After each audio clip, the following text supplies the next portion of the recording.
Long before William Harvey discovered blood circulation, it was believed that good health was a result of the balance of certain humors like black bile, yellow bile, phlegm, and blood inside the body. Further, persons with black bile were supposed to have a hot personality and fevers. This hypothesis had to be disregarded when it was realized that even people with black bile and blood circulating inside their body had normal body temperature.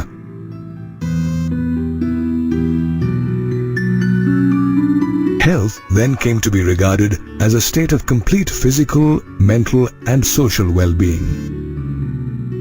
However, when our body is infected with a disease, we are no longer healthy. Diseases can be of two types: infectious and non-infectious.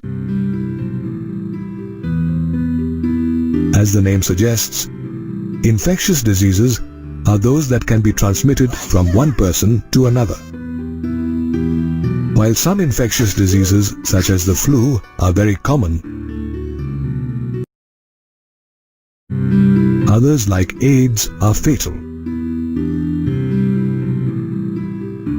Diseases can be caused by a variety of organisms such as bacteria or fungi. All disease-causing organisms are called pathogens.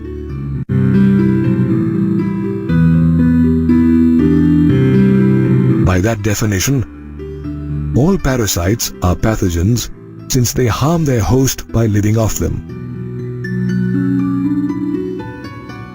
Pathogens enter our body through various means, adapt to the environment inside the body, and multiply inside.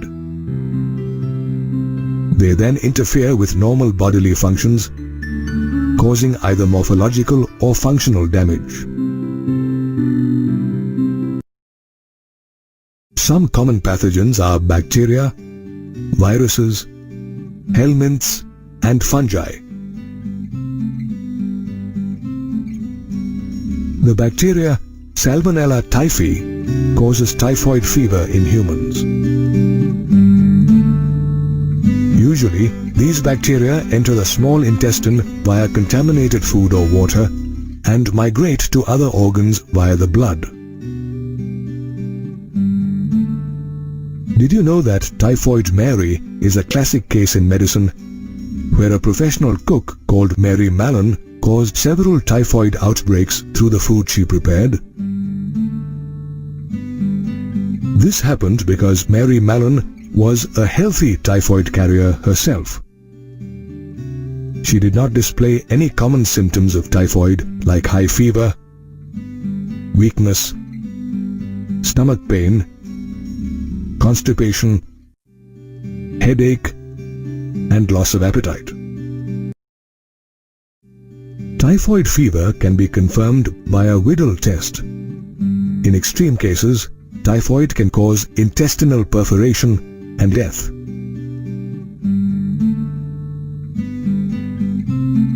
Other bacteria like Streptococcus pneumoniae and Haemophilus influenzae cause pneumonia that infects the alveoli of the human lungs.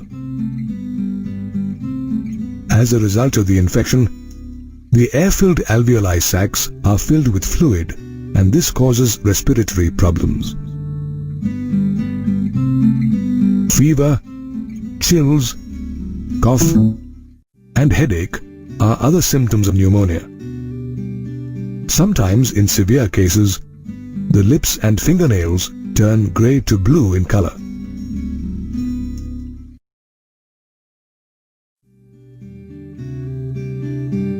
Pneumonia is so contagious that merely sharing glasses and utensils or inhaling droplets released by an infected person can spread the infection. That merely sharing glasses and utensils or inhaling droplets released by an infected person can spread the infection. Or inhaling droplets released by an infected person can spread the infection.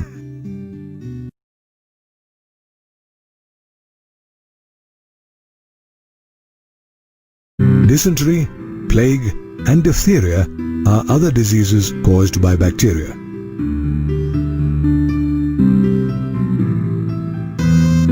Viruses are not behind when it comes to causing infectious diseases. Rhinoviruses are responsible for causing the common cold.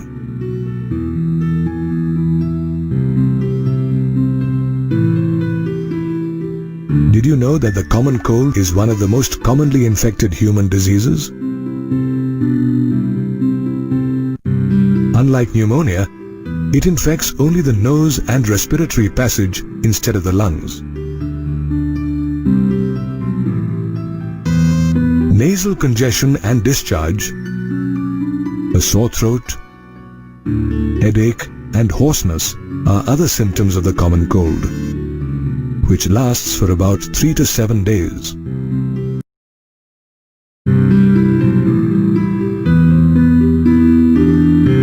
During this time, the disease can spread by inhaling droplets from a cough or sneeze of an infected person or through contaminated articles of the infected person, such as pens, books, doorknobs, computer keyboards, and other similar objects. Helminths like Ascaris and Wuchereria are also responsible for causing pathogenic diseases in human beings. Ascaris, the common roundworm, is an intestinal parasite that causes ascariasis. It is characterized by internal bleeding, muscular pain, fever, anemia, and blockage of the intestinal passage. Since eggs of the parasite are also excreted along with the feces of human beings, soil, water, and plants are also infected. The infection spreads to a healthy person through contaminated food, vegetables, and fruits.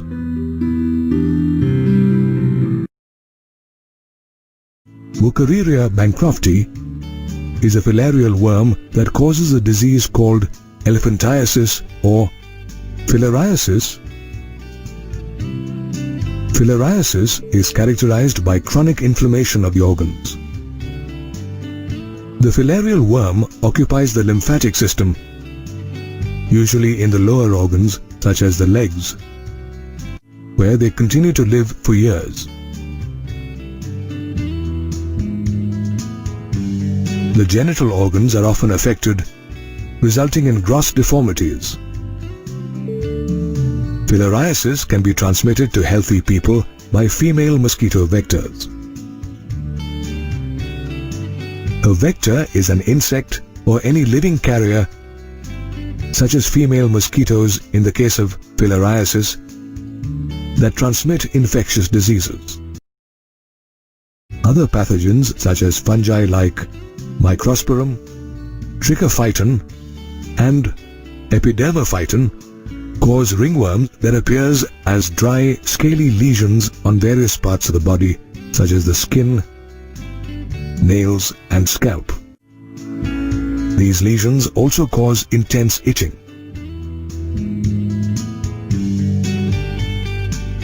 They thrive in skin folds like the groin or between the toes, as fungi thrive in heat and moisture.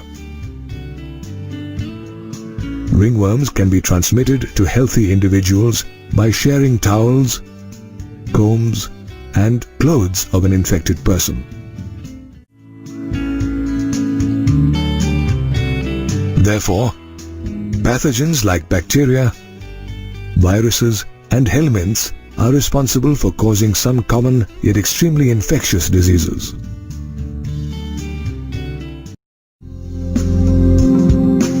Of the many infectious diseases that exist across the globe, one that afflicts 40% of the world's population is malaria. According to the World Health Organization, or WHO, malaria kills a child every 30 seconds. Worldwide, It is estimated that there are 300 to 500 million clinical cases of malaria a year. Did you know that malaria is caused by a tiny parasitic protozoan called Plasmodium? P. vivax, P. malaria, and P. falciparum are different species of parasitic protozoa that are responsible for different types of malaria. Of these, P. falciparum causes the most serious and fatal type of malaria. Plasmodium enters the human body in its infectious form, known as sporozoites, through the bite of the female Anopheles mosquito. Sporozoites travel through the blood to reach the liver, where they initially multiply via asexual reproduction to form merozoites inside the liver cell. The liver cells burst and the merozoites are released into the blood. Then, they attack the red blood cells or RBCs by multiplying again via asexual reproduction and leading to the rupture of RBCs. The rupture of RBCs releases a toxic substance called hemozoin, which causes chills and high fevers every 3 to 4 days. As the released parasites go on to infect new RBCs, some merozoites develop into sexually differentiated forms such as male and female gametocytes. So, when the female Anopheles mosquito bites an infected person, these male and female gametocytes enter the mosquito's body.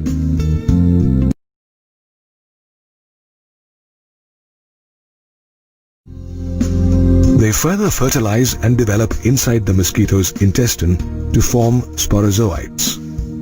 These sporozoites migrate from the intestine to the salivary glands of the mosquitoes, where they are then stored. Later, when these mosquitoes bite healthy individuals, the sporozoites are introduced into the human body, repeating the same chain of events. You may notice that the malarial parasite Plasmodium requires 2 hosts, human beings and mosquitoes, to complete its life cycle. The life cycle includes 2 phases, the asexual one in human beings and the sexual phase in the female Anopheles mosquito. Also, it is Plasmodium that is the cause of the malaria, while the female Anopheles mosquito merely acts as a vector or a transmitting agent. Apart from malaria, amoebiasis or amoebic dysentery is another disease caused by a protozoan called Entamoeba histolytica that lives in the large intestine of human beings.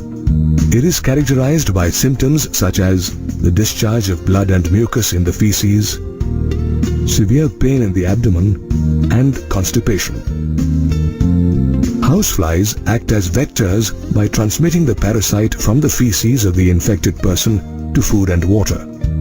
It is by consuming such contaminated food and water that the infection is transmitted. Therefore, maintaining both personal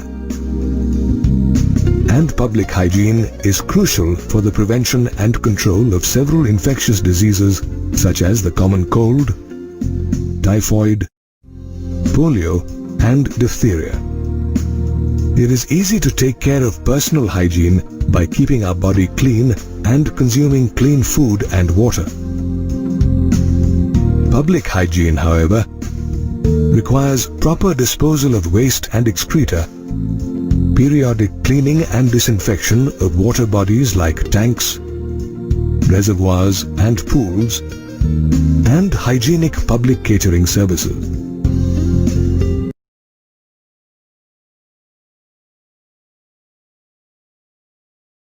Keeping water and food clean is important because most infectious diseases like typhoid, amoebiasis, and ascariasis are spread by vectors that are transmitted through contaminated food and water.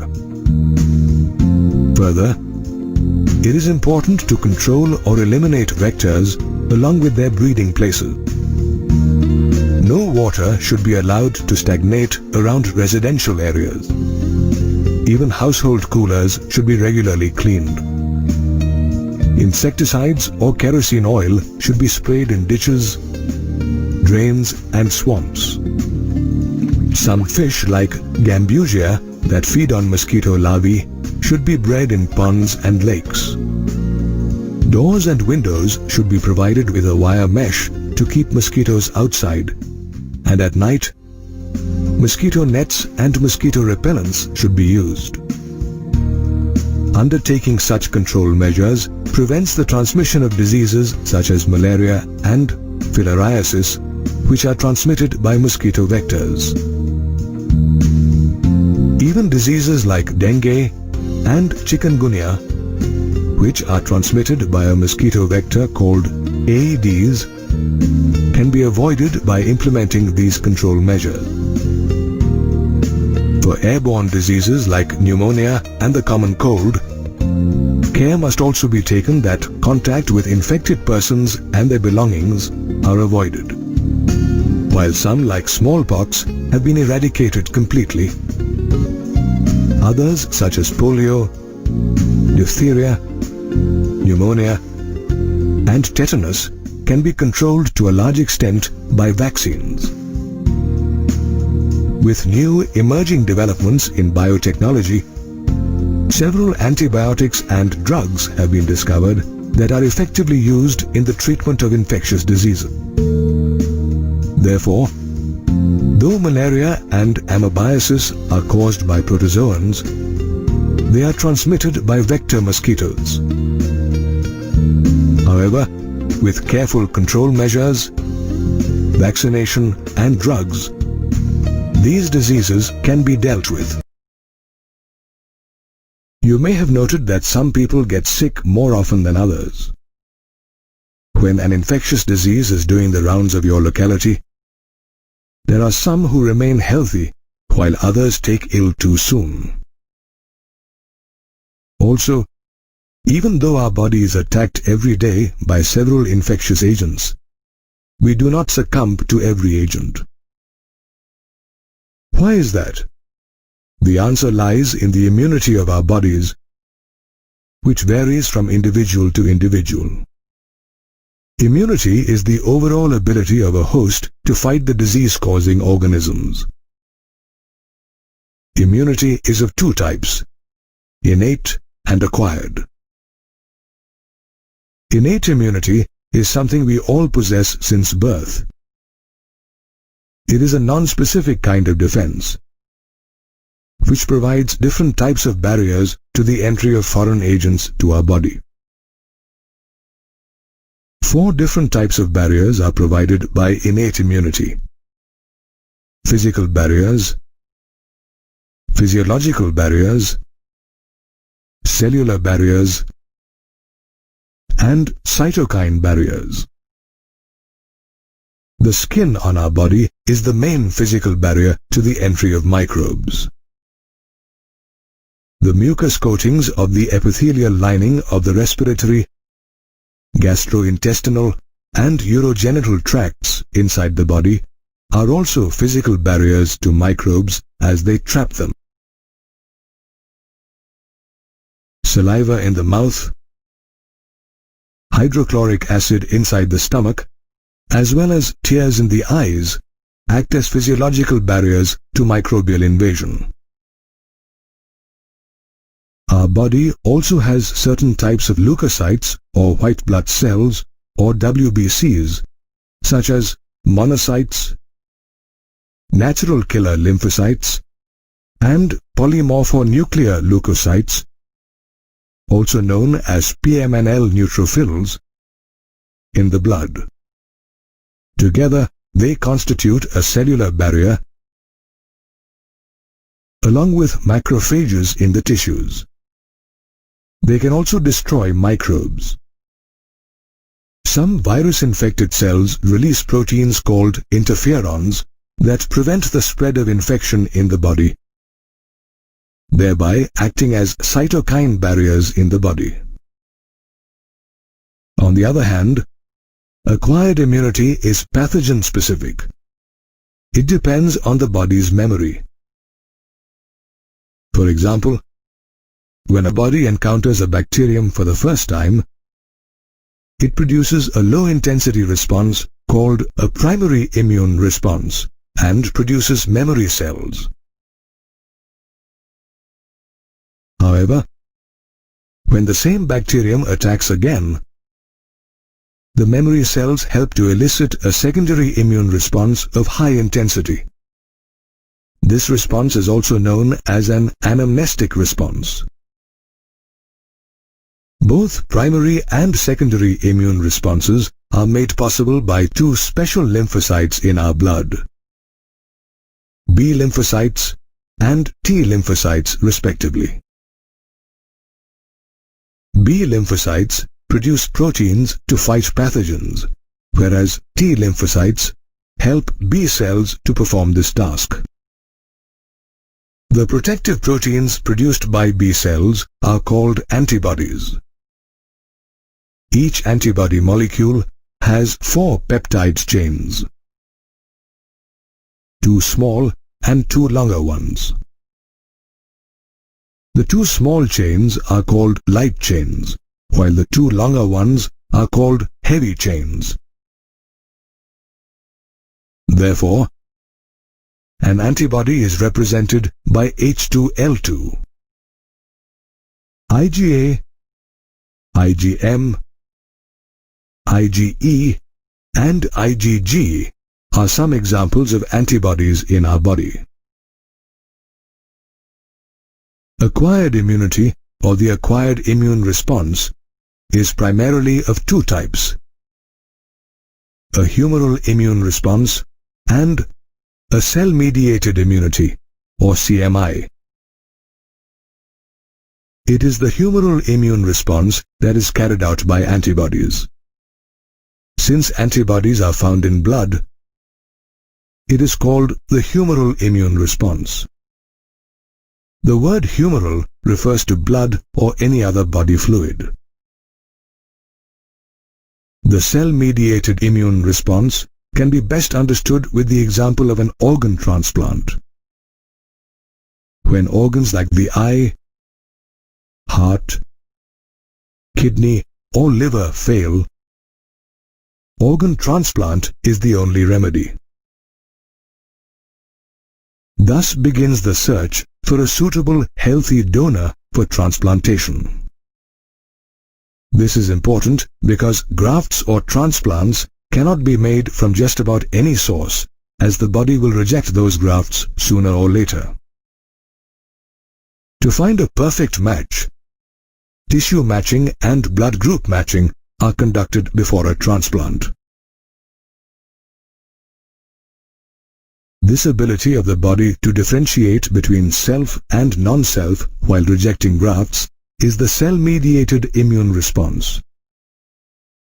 It is an immune response that doesn't involve antibodies, but it involves the activation of macrophages, natural killer cells or NK, antigen-specific cytotoxic T lymphocytes, and the release of various cytokines that fight antigens. Patients who have had organ transplants have to take immune suppressants all their lives to inhibit their body's immune response against the transplant. Then again, based on whether the antibodies are produced inside or outside the body, immunity can be distinguished as active immunity or passive immunity. When the body is exposed to antigens such as living or dead microbes or other proteins, it produces antibodies in response. This type of immunity is called active immunity, which is slow and takes time to reach its full effective response. When microbes gain access to the body during a natural infection, active immunity is induced. Consequently, the underlying principle of any immunization plan is active immunity. where it is induced by deliberately injecting microbes into the body. On the other hand, passive immunity comes into play when ready-made antibodies are delivered directly into the body from external sources to protect it against foreign agents. The antibody that a fetus receives from its mother through the placenta during pregnancy is an example of passive immunity. Likewise, during the initial days of lactation, mother's milk contains a yellowish fluid called colostrum that has copious amounts of the antibody IgA. Therefore, mother's milk also provides passive immunity to babies. Did you know that even though passive immunity provides immediate protection to the body against pathogens, the body doesn't develop any memory of the pathogen? This means that the body is at risk of being attacked by the same pathogen when infected by it later. Therefore, immunity can be innate or acquired. It can also be either active if induced by an infection or a microbial attack, or passive if provided with ready-made antibodies.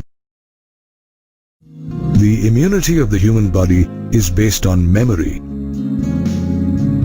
When the body encounters a pathogen for the first time, it reacts with a primary immune response and produces memory cells. When the body is attacked by the same pathogen twice, these memory cells offer an intensified secondary immune response. This memory of the immune system is also used as a principle in the immunization program. A preparation of antigenic proteins of pathogens or an inactive or weakened pathogen is introduced into the body as a vaccine. The antibodies produced in the body against these pathogens are then able to neutralize the pathogens during an actual infection. Vaccines generate memory, which enables B and T cells to recognize the pathogen quickly and produce an army of antibodies in response. Sometimes, when a quick immune response is required, for instance during a tetanus infection where the body is infected with deadly microbes, preformed antibodies are injected into the body.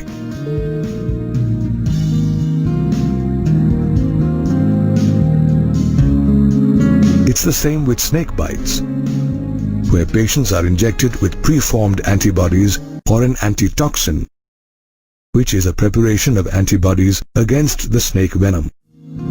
This type of immunization, involving preformed antibodies, is called passive immunization. New technologies like recombinant DNA technology have made the large-scale production of antigenic polypeptides of pathogens from yeast or bacteria possible. The hepatitis B vaccine is produced in a similar manner from yeast. In higher vertebrates, like human beings, memory-based acquired immunity is so evolved that they can differentiate foreign organisms such as pathogens from self cells. Most experimental immunology is based on this aspect. In addition, sometimes due to genetic or other unknown reasons, the body attacks itself or self cells. This attack damages the body and is called an autoimmune response. An example of an autoimmune disease is rheumatoid arthritis that affects the joints. Similarly, apart from an autoimmune response, the immune response also comes into play during an allergy.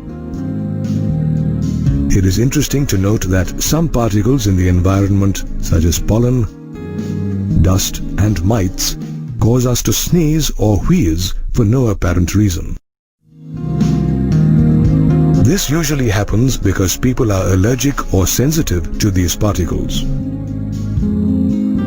This exaggerated immune response to certain antigens in the environment is called an allergy, whereas the substances to which such an immune response is produced are called allergens. Dust, pollen, animal dander, and mites are some common allergens. The antibodies produced against these allergens are usually the IgE type. A runny nose, sneezing, watery eyes, and difficulty breathing are common symptoms of allergic reactions. An allergic reaction is caused by the release of chemicals like histamine and serotonin from mast cells. Therefore, the use of drugs like antihistamine, adrenaline, and steroids quickly reduces the symptoms of an allergy. To determine the exact cause of an allergy, the patient has to either be exposed to or injected with small doses of different allergens. The patient's reaction to each allergen is studied to arrive at a conclusion. Somehow, modern-day lifestyles that border on unhealthy have lowered natural immunity and heightened our sensitivity to various allergens. Moreover, a protected early childhood doesn't prepare the human body for the vagaries of the environment in a metro city. Therefore, even though our environment is continually getting polluted and we are exposed to thousands of antigens every day, it is a combination of the body's immunity and a vaccination program based on immunization principles that help us combat infections and diseases. The human immune system works as an armor against infections and diseases. It helps the body distinguish between non-self cells like bacterial, fungal, and viral pathogens from self cells. The immune system responds to non-self agents and remembers them. It also plays an important role in reacting to allergens, organ transplantation, as well as autoimmune responses. The human immune system consists of lymphoid organs, lymph nodes, and lymph cells called lymphocytes. The lymphoid organs are where lymphocytes originate, mature, and proliferate. Lymphoid organs can be classified as primary lymphoid organs and secondary lymphoid organs. Bone marrow and the thymus are two primary lymphoid organs. Bone marrow is a flexible tissue found in the hollow interior of bones where all blood cells, including lymphocytes, are produced. The thymus, on the other hand, is a lobed organ which is located near the heart and beneath the breastbone. The thymus, which is quite large at birth, shrinks in size with an increase in age. By the time a person reaches puberty, the thymus shrinks considerably. Both bone marrow and the thymus provide the environment for the development and maturation of T lymphocytes. It is in these two organs that immature lymphocytes differentiate into antigen-sensitive lymphocytes. When lymphocytes mature, they move to the secondary lymphoid organs such as the spleen, lymph nodes, tonsils, Peyer's patches in the small intestine, and appendix. It is inside the secondary lymphoid organs that lymphocytes interact with antigens and proliferate to form effector cells. The spleen is a large bean-shaped organ located in the upper left part of the abdomen, protected by the rib cage. It chiefly contains lymphocytes, erythrocytes, and phagocytes. It acts as a large reservoir of blood to be supplied in times of emergencies like hemorrhagic shock or excess loss of blood due to cuts or injuries. It also plays the role of an RBC graveyard by removing old or damaged RBCs from the body. Apart from the lymphoid organs, the human body has clusters of lymph nodes in places such as the neck, underneath the arms, and in the groin. Lymph nodes trap microbes and antigens that enter lymph and tissue fluid. It is these antigens trapped inside the lymph nodes that activate the lymphocytes to produce antibodies, resulting in an immune response. Another lymphoid tissue called mucosal-associated lymphoid tissue, or MALT, is located inside the epithelial lining of major tracts like the respiratory, digestive, and urogenital tracts. The T cells, B cells, and macrophages present in MALT help regulate mucosal immunity. MALT constitutes about 50% of lymphoid tissue inside the body. Therefore, the immune system, which collectively comprises the lymphoid organs, lymph nodes, and tissues, protects the human body from invasion by pathogens and microbes.